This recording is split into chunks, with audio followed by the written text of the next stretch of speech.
welcome to the deep dive. You sent over some really interesting stuff this week on intermittent fasting. It feels like it's everywhere these days, but what struck me is, well, this isn't exactly some new diet trend, is it? No, not at all. Actually, it's fascinating when you look back how much intermittent fasting mirrors, ancestral eating. Right, like our hunter-gatherer ancestors. Exactly. They weren't having 3 square meals plus snacks every day. Consistent food just wasn't a guarantee. So periods without eating, that was normal life. Yeah, that makes sense. So this whole idea of cycling between eating and fasting, Yeah. what we now call IF, Yeah. it's sort of echoing how our bodies are maybe designed to work. In a way, yes. And there are a few main approaches people take now. Okay. What are the popular ones you came across? Well, there's the 16.8 method. That's 16 hours fasting with an 8-hour window to eat. Often people do like noon to 8 p.m. Right, I've heard of that one. Then you've got the 5.2 approach, 5 days eating normally, and then 2 days, not consecutive days, where you really cut back calories down to maybe 500 or 600. Okay. And some go even further with OMAD. That's just 1 meal a day. Wow, okay. Yeah. And, because it's so popular, there's just a ton of information floating around, right? And maybe some confusion. Definitely. Lots of misconceptions. So I think for this deep dive, our mission is really to look at the science you found and maybe clear up some of those common myths, kind of clear the air for everyone listening. Yeah, that sounds good. Because some of these worries are pretty persistent. Like the first big one, does fasting tank your metabolism? Ah, yes, the metabolism myth. Let's tackle that. Yeah. The worry is if you eat less, your body goes into conservation mode, starts burning fewer calories. Precisely. It's that intuitive idea, less fuel in, so the body slows down to save energy. But is that what actually happens? Well, what's really interesting and maybe a bit counterintuitive is that the evidence for short-term fasting points kind of the other way. Ooh. Yeah, there was a 2024 review in Nature Reviews Endocrinology, quite recent, and it found that intermittent fasting tends to either maintain your resting energy expenditure, that's your baseline calorie burn, or maybe even increase it slightly. Increase it. Really? How does that work? Why wouldn't it slow down? So the thinking is, during a fast, your body releases norepinephrine. It's a hormone kind of related to adrenaline, and that actually helps mobilize stored fat for energy. It sort of keeps the system revved up, not shutting it down, like your body's actively looking for fuel from its reserves. So instead of hibernation mode, it's more like search mode for energy. Kind of, yeah. It keeps your metabolic rate stable, or it even gives it a little nudge upwards. Okay, that's a really important distinction. It is. Now, we do need to be clear. This is different from really long-term severe calorie restriction, especially if you're also malnourished. That situation, yeah, that can definitely slow metabolism down over time. Right. But IF, with its cycles and focus on getting enough nutrients during eating periods, it's just not the same thing. Gotcha. Okay, that distinction is key.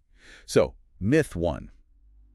Maybe not so accurate for a typical IF. What's another big concern people have? Muscle loss. Right. Especially for anyone who works out, Yeah, definitely. The fear is if you're not constantly supplying protein, your body starts breaking down muscle tissue for energy instead. It's a very logical worry. But the good news here is that losing muscle isn't like an automatic result of IF if you approach it correctly. Correctly. How? What makes the difference? Well, protein intake is huge.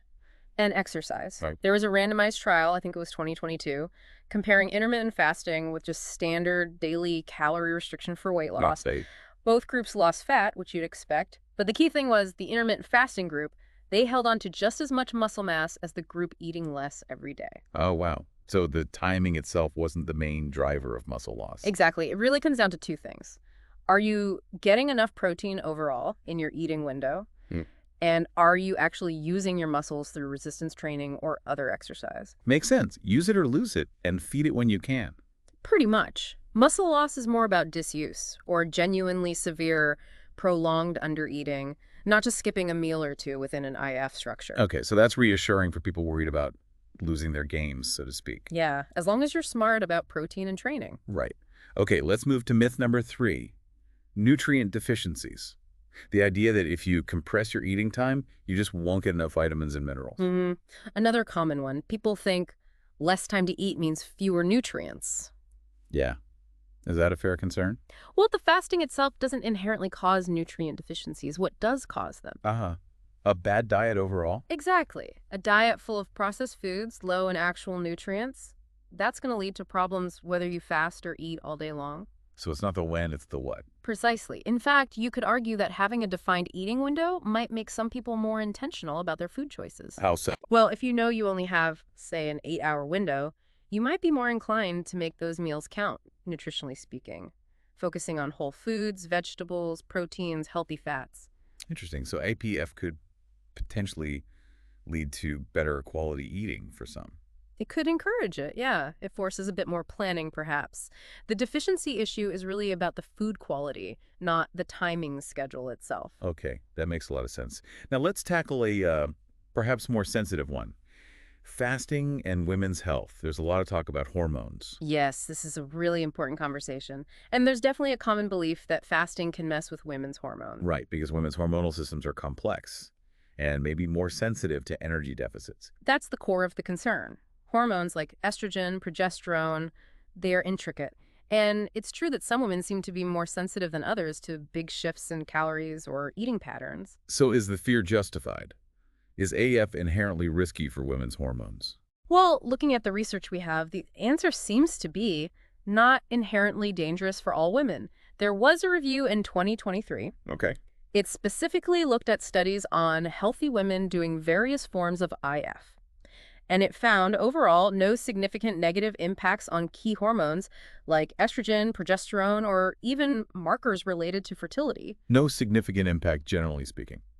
Generally, in the healthy women studied, yes. But, and this is the individual response is absolutely key here. Meaning women really, really need to listen to their bodies. If someone starts IF and experiences, persistent issues like major fatigue, really bad mood swings, or their menstrual cycle gets irregular, that's a sign. That's the body saying, hey, this specific approach might not be working for me right now, and they should adjust, maybe shorten the fast, eat more, or perhaps stop IF altogether. So it's less a women can't fast thing and more individuals respond differently thing. Exactly. It seems less about gender per se and more about that individual sensitivity and overall life context, stress levels, activity, underlying health.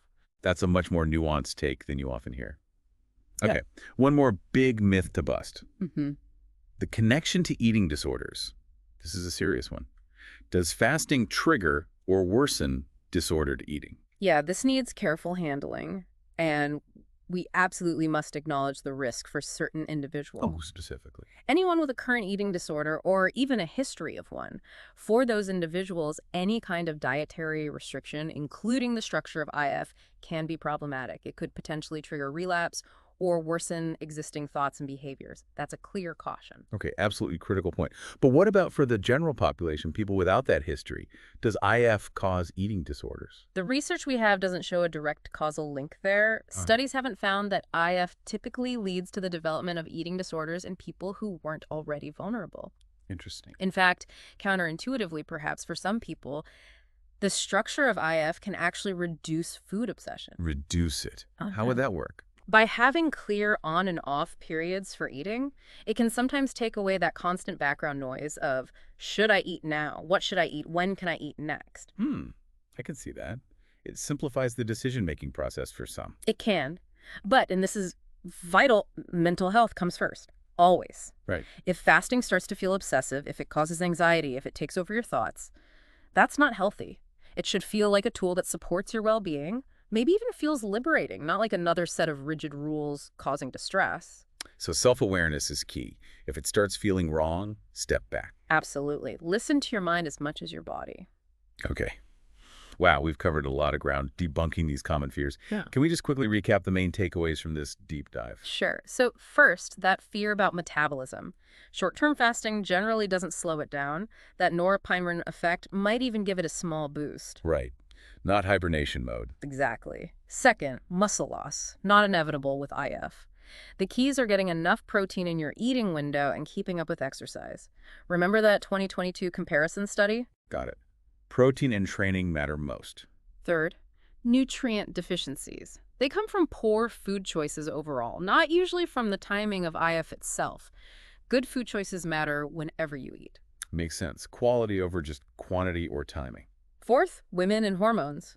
While individual sensitivity varies and listening to your body is crucial, that 2023 review suggested IF isn't inherently unsafe for most healthy women's hormones. The nuance is key there. Definitely. And finally, eating disorders. While caution is absolutely needed for those with a history, IF doesn't seem to cause them in the general population, and for some, it might even lessen food preoccupation. But mental well-being is paramount. Excellent summary. So the big picture seems to be that intermittent fasting is a tool, like you said earlier, not some kind of magic fix, and it needs to be used wisely with awareness. That's exactly it. Informed choices, personalized approach. Well, this has been incredibly helpful, really clearing up some common points of confusion. Thanks for digging into all that. My pleasure. And for everyone listening, if you found this interesting, you'll definitely want to join us for our next deep dive. We're going to get into the really fascinating stuff, like what actually happens inside your body on a physiological level when you fast. Yeah, we'll talk about things like insulin levels, how your body shifts into fat burning mode, and even this cool process called autophagy, kind of like cellular housekeeping. Ooh, autophagy sounds intriguing. It really goes beyond just the myths and into the mechanics. It does, and understanding those mechanisms, it can be really empowering, for making choices about your own health. Absolutely. So definitely tune in for that. Until then, remember to stay curious, stay kind to yourself, and keep exploring what feels right for you.